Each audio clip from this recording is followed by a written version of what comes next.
Good afternoon. I want to talk about the maxillary airsinus. Newer clinical and surgical implications are emerging, particularly with the advent of the dental oral implantology. To give some examples, the sinus lift made famous by the pioneer Tatum. Then various osteotomies which are performed through the sinus for orthognathic surgery.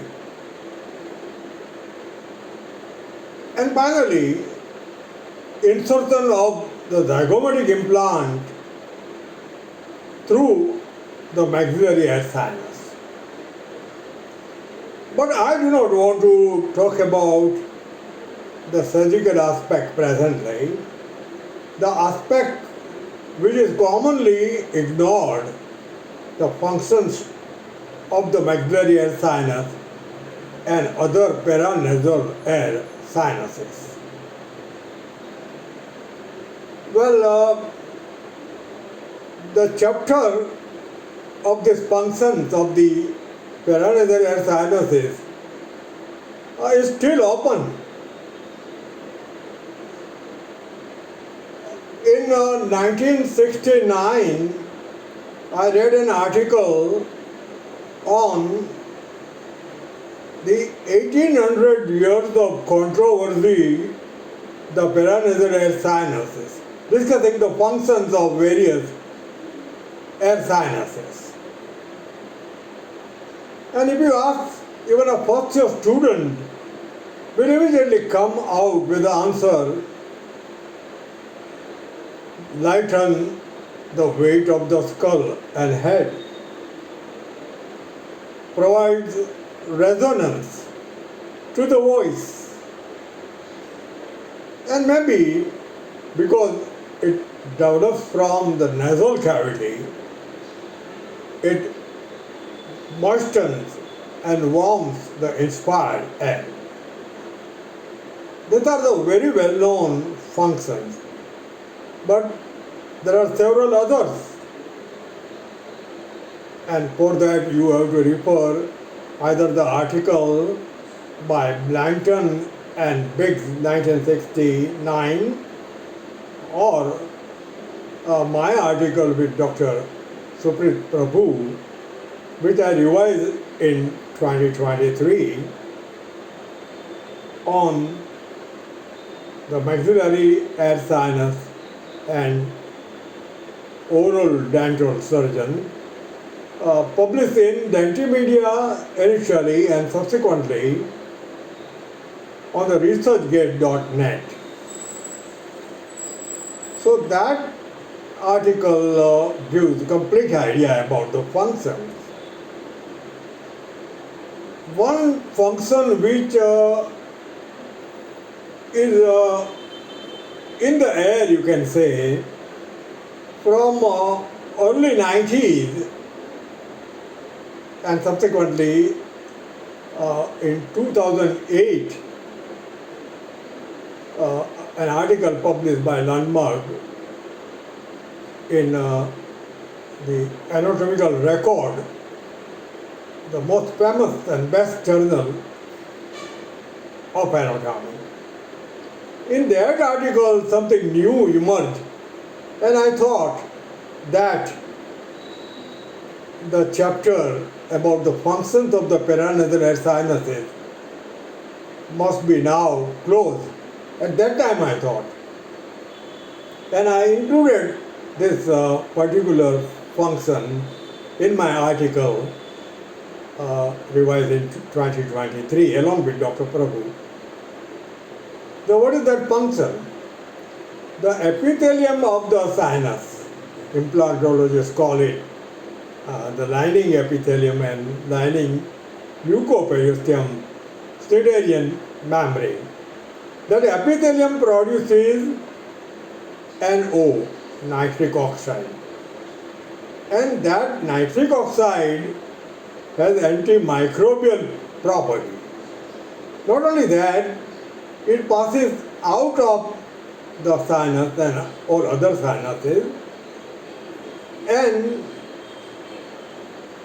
it passes along with the inhaled air to the lungs and improves the functioning of the lung, dilating the pulmonary capillaries and improves the oxygenation of the blood which circulates throughout the body. So this was the effect of nitric oxide on the lung. So maxillary air sinus is a maximum sinus, the largest of the paranasal air sinuses. And we expect maximum nitric oxide produced there, affecting not only the immediate environment but even the whole body through the lungs. Well, and this particular aspect is very well discussed in detail, not by any anatomist or medical man, but by Richard Feynman on YouTube. I show his the video, and there this function, a production of the nitric oxide, has been highlighted and how it affects. And along with that, I may add that if particular pranayam known as Bhramari Pranayam, honey bee pranayam, is done, then the nitric oxide from the paranasal air sinuses, including the maxillary air sinus, is pumped vigorously to the lung, and it affects the whole body, including not only lung but also the brain and other parts of the body. So that yoga or pranayam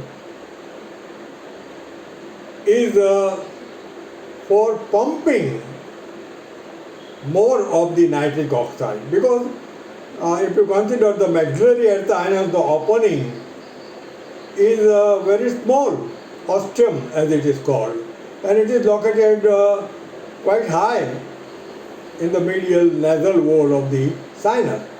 So not favorable for the drainage, but there we talk about the drainage of the fluid secretion, the fluid which may stagnate in the sinus and may lead to infection.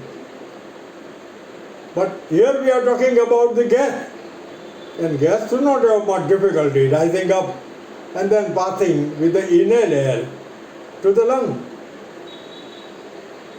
So this is now another function, and I think it must be mentioned when we teach our students at all levels what are the functions of the paranasal air sinuses. And one very important aspect that I want to discuss about the function, with the evolution of the face, a suborbital compartment where the maxillary air sinus is present evolved and had to deal with the dental occlusion, and that may be another function of the particularly maxillary air sinus. And so evolutionary significance, and recently the Gray's Anatomy 43rd edition 2026 has been published, and there they have not mentioned this nitric oxide secretion, though the paper is now very old, 2008, and published in the best journal of anatomy. Even today the same journal is the best anatomical record. So Gray's Anatomy says no to NO. And then beyond this, I don't know how I got this idea, but there is a word, spondrel.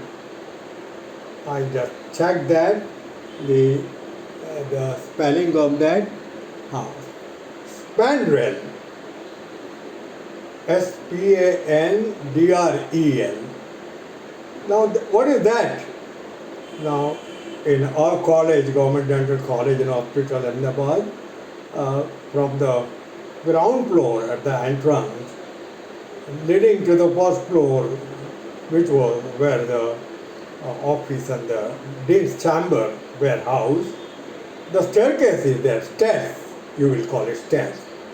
And under the stair, there was a space, somebody might call it unnecessary, unwanted.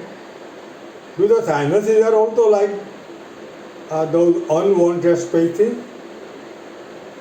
The space was not created with intention or design.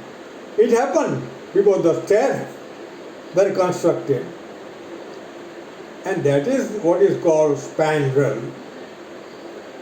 Maxillary Airsinus and other air sinuses, are they like that? Because of the complicated growth of the craniofacial or faciocranial region, they come into existence and they develop from the nasal cavity, so they continue to open in the nasal cavity, and they may not have the functions which we are trying to attribute to them. But we have to ponder over this particular aspect. And I think I have discussed about all the aspects of the function, and we should include in our teaching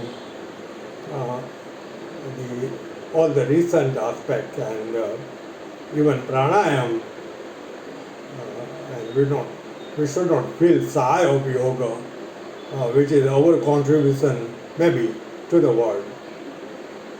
Thank you so much.